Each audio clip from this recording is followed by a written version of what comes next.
São João, capítulo de número 1, versículos 43 ao de número 46. Diz assim o texto sagrado: No dia seguinte, quis Jesus ir a Galileia, e achou a Filipe, e disse-lhe: segue-me. E Filipe era de Betsaida, cidade de André e de Pedro. Filipe achou Natanael e disse-lhe: havemos achado aquele de quem Moisés escreveu na lei, de quem os profetas escreveram, Jesus de Nazaré, filho de José. Disse-lhe Natanael: pode vir alguma coisa boa de Nazaré? Disse Filipe: vem e ver. Glória a Deus. Meus queridos, eu li esse texto com um propósito de que nós nesta noite reflitamos no que João Evangelista, ele destacou no seu evangelho de forma muito singular, da parte de João, que eu admiro em João escrevendo, são os detalhes que ele apresenta no seu livro. No Evangelho de São João, ele apresenta Jesus como Filho de Deus, como Salvador. No capítulo 20, versículo 31, ele deixa bem explícito isso. Ele disse que apresenta Jesus como Filho de Deus, para que todos aqueles que creiam tenham vida em seu nome. João, ele apresenta muitos detalhes, ele é muito detalhista. É muito gostoso ler o Evangelho de São João, focando com a luz do Espírito, claro, a revelação que o Espírito Santo sempre dá aos leitores da palavra, aos leitores da Bíblia, né? João parece que ele viajava nas Escrituras de forma bem peculiar dele, bem devagar, com muito cuidado, para que não se perdesse nada do que deveria ser escrito. Ele disse que tudo que foi escrito foi para que nós conhecêssemos o Filho de Deus, porque nós devíamos crer nele como Salvador. Era como que João fazia uma viagem daqui para São Paulo, né? Tem pessoas que viajam de avião, quase não conhecem o percurso, entram aqui e tem deles que cochilam, né? E já acordam em São Paulo. Outros viajam de carro, já tem mais o que contar, tem mais um pouquinho para contar. Mas João parece que nem viajava de avião e nem viajava de carro. João parece que viajava a pé, porque ele contava tantos detalhes. E eu gostaria de atrair a igreja com essa introdução aos detalhes que João aplica a Jesus como aquele que tinha a habilidade sobrenatural de conhecer o que estava dentro das pessoas. João, ele percebia isso, que Jesus, quando se aproximava das pessoas, ou quando as pessoas se aproximavam de Jesus, Jesus tinha essa habilidade sobrenatural de conseguir enxergar o que estava dentro das pessoas. E as mensagens que Jesus proferia, a forma como ele conduzia a mensagem para alcançar os corações da pessoa, João identificava isso. E eu gostaria de então compartilhar com a igreja sobre essa parte, né, desse texto, quando ele diz a Filipe, quando Jesus achou a Filipe e falou o evangelho a Filipe, Jesus evangeliza Filipe, Jesus traz Filipe para ele, e Filipe, como qualquer outro crente, nunca fica com Jesus escondido, né, meus irmãos? Todos nós, quando encontramos Jesus, que alcançamos a salvação, a primeira coisa é levar Jesus para casa, para os parentes, para a família, para dizer a todos que nós achamos aquele que preencheu o vazio da nossa alma. Assim aconteceu com Filipe. Filipe então chama Natanael. Já que estamos falando de detalhe, vamos ver se a gente encontra um pouco aqui, né? João, no capítulo de número 1, versículo 45, ele diz assim: Filipe achou a Natanael e disse-lhe: havemos achado aquele de quem Moisés escreveu na lei e de quem escreveram os profetas, Jesus de Nazaré, filho de José. Disse-lhe assim Natanael: pode vir alguma coisa boa de Nazaré? Como você disse que achou alguma coisa boa lá em Nazaré? Aí Filipe diz assim a Natanael: então vem e vê. Diga comigo: vem e vê. Quando Filipe convida a Natanael para que ele viesse, para que ele tivesse a experiência pessoal que ele mesmo teve, observe que isso não foi um dia comum, não foi numa hora comum, não foi de uma forma automática a conversão de Natanael. Mas Filipe veio trabalhando isso, porque Natanael desprezou o local de onde Jesus viria. Ele disse: será que alguma coisa pode vir boa lá de Nazaré? Será que tem alguma coisa que presta em Nazaré? Então ele desprezou logo aí a origem de Jesus. Mas Filipe continua falando para Natanael e disse: você não vai conseguir enxergar nada nele se você ficar distante dele. Eu quero lhe convidar a vir. Eu quero lhe convidar a se aproximar dele. Se você chegar a ele, aí você vai poder tirar as conclusões de que eu tirei. Ora, eu estou te dizendo que nós achamos aquele de quem Moisés achou na lei e que os profetas falaram acerca dele. Nós achamos aquele que os profetas profetizaram acerca dele, Jesus de Nazaré. Nós achamos ele. Vem. Então, meus irmãos, segure bem essa expressão, que nós vamos falar muito nessa expressão aqui do comportamento dessa reflexão. Vem ver. E essa questão dos homens virem a Deus, é disso que eu quero meditar com a igreja nesta noite. Tem muitas pessoas que não conseguem receber nada de Deus porque não vêm a Ele. Eu ouvi uma reflexão e eu achei muito interessante, de um irmão que estava no cabeleireiro, e enquanto o cabeleireiro fazia o seu cabelo, ele começou a evangelizá-lo, falou dele, falando de Deus, falando da bondade de Deus, e aquele homem estava decepcionado com Deus, e ele disse assim: eu não acredito que exista Deus. Mas por que o senhor não acredita que exista Deus? Ele é tão bom, fez tantas coisas. Não, se ele fosse bom e existisse, por que tantas pessoas estão sofrendo essas misérias que a gente vê aí no mundo afora? E começou a destacar algumas misérias que ele tinha visto, e por isso não acreditava em Deus. Mas aquele homem ficou assim, passou, se fosse hoje, né, seria um WhatsApp para o céu, né, bem rápido, para Jesus dar uma resposta, para ele responder aquele homem. Mas quando ele sai ali da cadeira do cabeleireiro, que ele sai fora, ele encontra ali um mendigo barbudo, né, cabelo grande. O Espírito Santo disse assim para ele: diga a ele que não acredita que existe barbeiro. Olha o tanto de pessoas que estão aqui fora, cabeludas, maltrapilhas. Então ele voltou e disse: companheiro, eu tirei uma conclusão. Ele disse: qual? Eu tirei a conclusão que não existe cabeleireiro. Como? Olha eu aqui, acabei de fazer o seu cabelo. Ele chamou ele lá fora e disse: por que tantas pessoas estão aí cabeludas, maltrapilhas, sujas? Ele disse: porque eles não vêm a mim. Se eles vierem a mim, eu vou fazer o que eu tenho que fazer por eles. Aí ele disse assim: foi isso que o Espírito Santo me disse para dizer ao Senhor. Sabe por que essas pessoas estão sofrendo cativas do pecado? Elas estão vivendo essa vida vazia porque essas pessoas não estão vindo a Deus.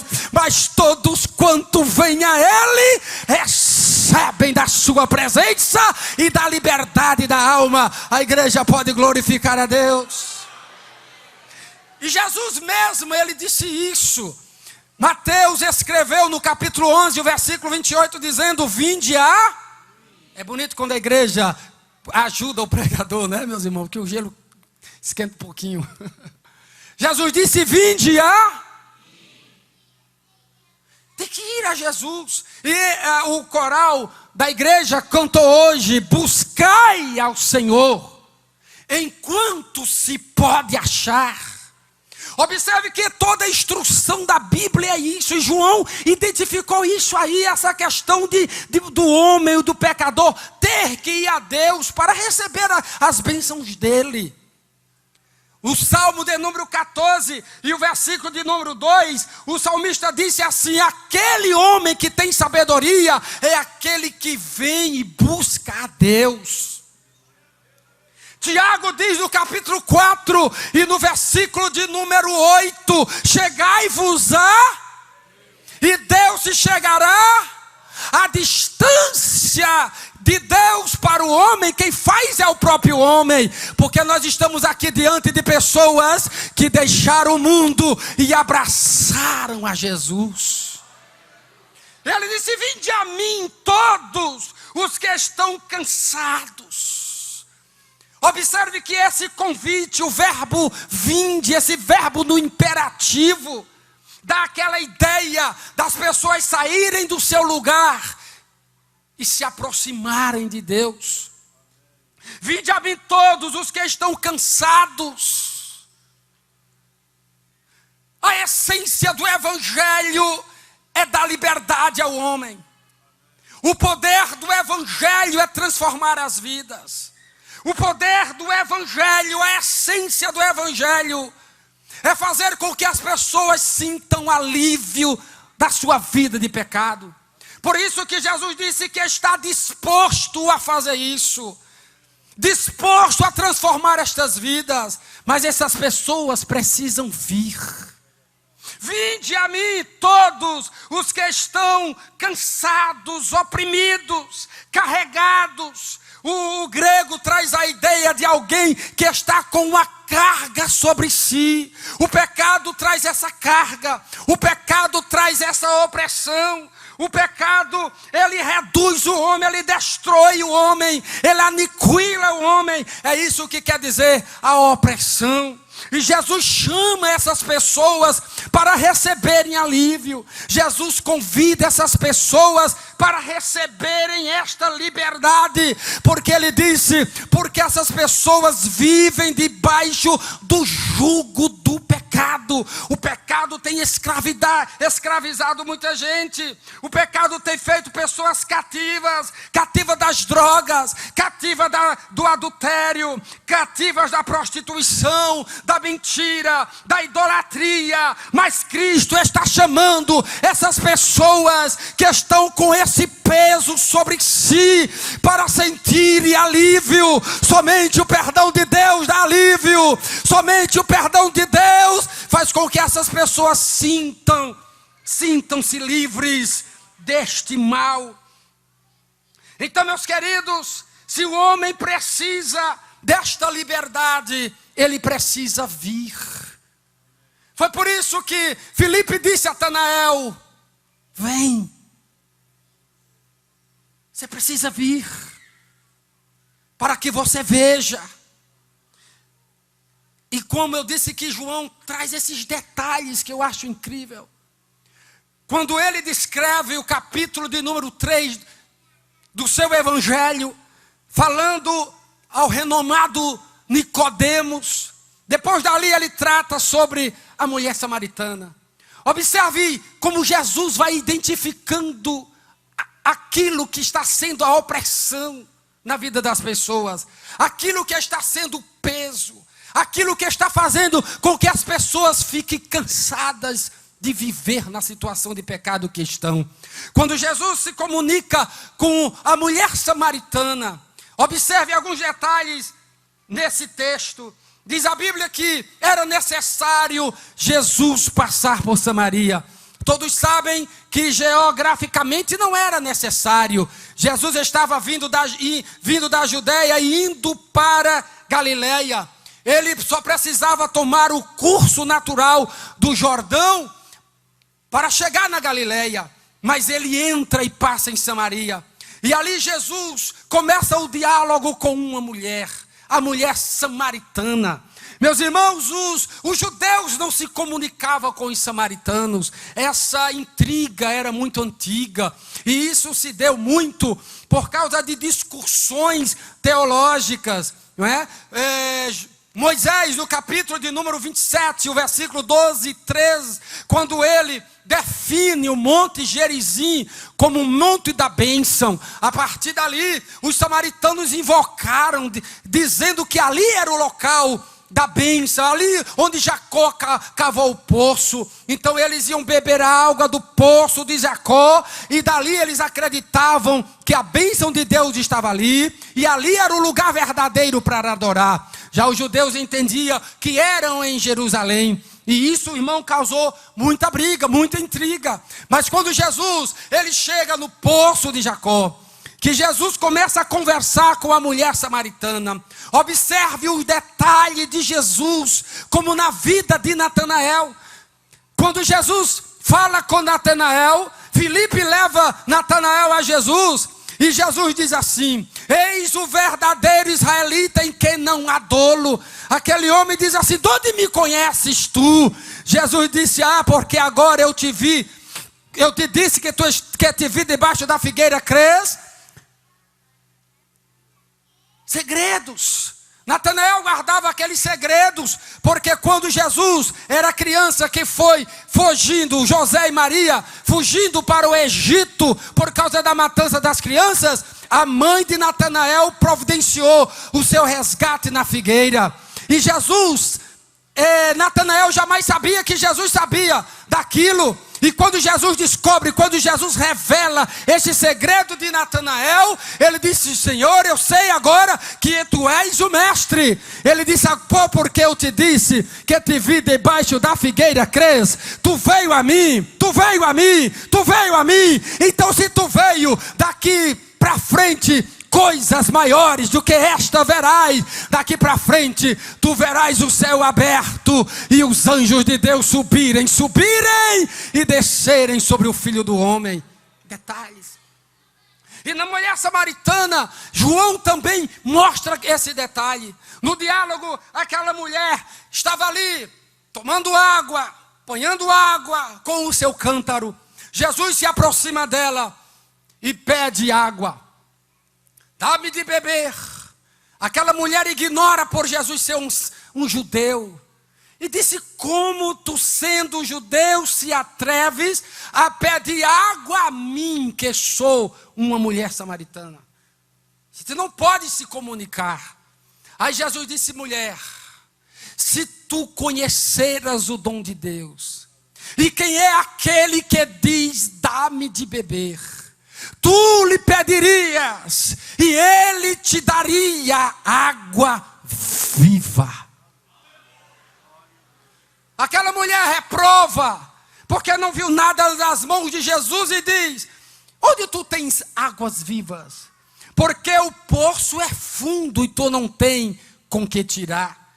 Jesus disse: mulher, aquele que bebe desta água tornará a ter sede, mas aquele que beber da água que eu lhe der, aquele que beber da água que eu lhe oferecer, lhe fará dentro dele uma fonte de águas vivas, que jorrará para a vida eterna. Observe então, meus irmãos, que aquela mulher não estava compreendendo a mensagem. Veja que ela diz assim para Jesus: como? Tu não tens com que tirar, o poço é fundo. És tu maior do que o nosso pai Jacó? Tu és maior do que o nosso pai Jacó.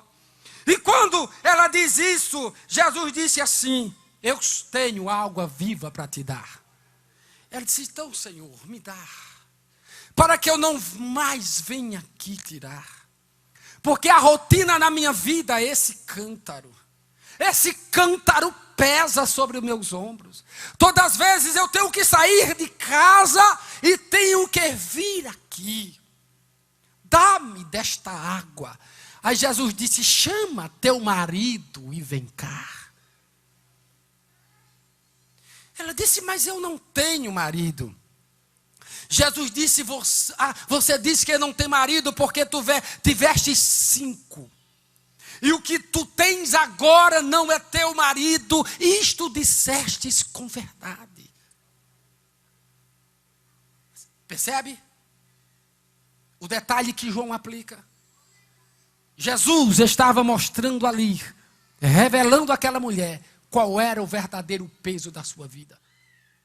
Ela disse, me dê desta água para que eu não venha mais aqui atirar. Ela estava olhando para o cântaro. Mas Jesus disse, chama teu marido e vem cá. Ela diz, eu não tenho marido. Tu não tens marido porque tivesse 5. E o que tu tens não é teu marido. É isso que está te perturbando. São os teus relacionamentos amorosos. Esta vida de adultério é que é o peso da tua vida. Veja que ela desconversa, ela já leva para a questão da briga. Ela disse, não é no monte não é em Jerusalém, é em Gerizim que se deve adorar. Veja que ela muda totalmente o discurso, não tinha nada a ver uma coisa com a outra. Aí Jesus segura e diz a ela, nem em Gerizim e nem em Jerusalém é que se deve adorar, porque os verdadeiros adoradores adorarão ao Pai em espírito, em espírito, em espírito e em verdade. Ela toma outra linguagem teológica e diz assim, quando o Messias vier, ele nos anunciará tudo isso. Jesus erga a mão e diz a ela, mulher, eu sou aquele que está falando contigo. Aleluias. Observe, meus queridos, observaram que Jesus disse àquela mulher que o peso da vida dela, a opressão da vida dela, era o adultério, a vida de adultério, não era o cântaro que estava sobre si. E diz o texto sagrado que quando Jesus disse isso, observe o detalhe quando João escreve no capítulo 4 e o versículo 28, deixou, pois, a mulher o seu cântaro, e foi à cidade e disse àqueles homens, vinde e vede. Vinde e vede. O que, mulher? Um homem que disse tudo quanto eu tenho feito. Observaram que o que estava oprimindo aquela mulher, que o que estava perturbando aquela mulher, não eram as questões teológicas que Jesus conversou com ela ou discutiu com ela. O que estava lhe perturbando era o que ela tinha feito. Ela disse, vinde e vede o homem que me disse tudo quanto eu tenho feito. Porventura não é esse o Cristo? Aleluias. E diz a Bíblia que os samaritanos correram para ver quem era esse Jesus. E diz a Bíblia que os discípulos já tinham voltado, que foram comprar comida. E enquanto estava conversando Jesus com seus discípulos, Jesus disse, olhai e vede as terras que estão brancas para a ceifa. Jesus estava falando dos samaritanos que estavam vindo ouvi-lo. E diz a Bíblia que quando os samaritanos chegaram, Jesus começou a falar a palavra, Jesus começou a evangelizá-los, Jesus começou a pregar aos corações dele, ministrar uma palavra de bênção sobre eles. E quando a mulher chegou, aqueles homens disseram, mulher, não é mais pelo teu dito, mas a gente veio e encontrou o mestre da Galileia, e não é mais pelo que tu tem falado, mas nós temos visto e ouvido que ele é o Cristo, o Salvador do mundo. Quantos podem adorar a Deus por isso? Aleluia. Meus amados, diz a Bíblia que aquela mulher disse, vinde e vede. Saiam dos seus lugares e venham ver. Saiam onde vocês estão e venham ver o homem que me disse tudo quanto tenho feito. E o cântaro? Lembram que ela deixou lá aos pés de Jesus? Quando ela deixou o cântaro aos pés de Jesus e correu, quando ela voltou, o cântaro estava ali, aquela mulher estava aliviada. O que estava pesando na vida dela era o pecado. pecado traz. Essa marca indelével que faz os homens chorarem. Ninguém que peca é feliz. Ninguém que vive no pecado é feliz. Ninguém que vive no pecado tem alívio. O pecado hoje é o mal. O pecado hoje é que tem feito com que as pessoas sejam cativas, sejam escravas das doenças, dos males. E Jesus disse: vinde a mim, os que estão cansados, oprimidos, porque eu quero aliviar vocês desta praga. O mal é o pecado. Ela deixou o cântaro aos pés de Jesus. Aleluia, aleluia, aleluia, aleluia. É o pecado. Porque a Bíblia diz em João 8:34, João escreve dizendo: aquele que peca é servo do pecado. É o escravo do pecado. Porque o pecado se assenhoreou da sua vida, se tornou o Senhor. Mas Jesus disse: vinde a mim, porque o meu jugo é suave e o meu fardo é leve. O pecado é o jugo da vida de muitas pessoas que definem o que as pessoas têm que fazer, se tornam senhor das pessoas. Jesus disse: eu quero ser senhor da tua vida. Eu quero ser senhor da tua vida. Eu quero ser o jugo na tua vida. Agora tem uma coisa: o meu jugo é suave e o meu fardo é leve. Me lembrei agora do pastor Heraldo. Ele contou em uma dessas escalas que ele teve lá na área, que tinha uma pessoa lá em Timor-Leste, que um dia ele evangelizou dessa pessoa. Ela estava cheia de opressões do maligno sobre a sua vida, por causa do pecado. E ele disse que orou por aquela vida, que orou por aquele homem naquele momento. Aquele homem disse assim: pastor, será que eu posso sentir paz? Será que eu posso sentir alívio? Será que eu posso sentir graça? O pastor colocou as mãos sobre o seu ombro, ajoelhou-se com ele e levantou uma oração ao Pai, dizendo: Pai, perdoa este homem, dá paz a este homem, restaura este homem. E o pastor disse que quando colocou o ouvido perto da sua boca, ele estava chorando e dizendo: Acauã, Acauã, Acauã. Que no dialeto dos irmãos lá em Timor-Leste, ele estava dizendo: eu estou leve, eu estou leve, eu estou leve, eu estou leve, eu estou leve. Quantos aqui foram libertos por Jesus? Quantos aqui foram libertos por Jesus? Você sente a liberdade, você sente a liberdade, porque se o Filho do Homem vos libertar verdadeiramente, sereis livres. E dá lá baixo. E dá lá baixo. Então eu quero dizer nesta noite: você quer ter o teu casamento restaurado? Vem e ver. Você quer ver os cativos libertos? Vem e ver.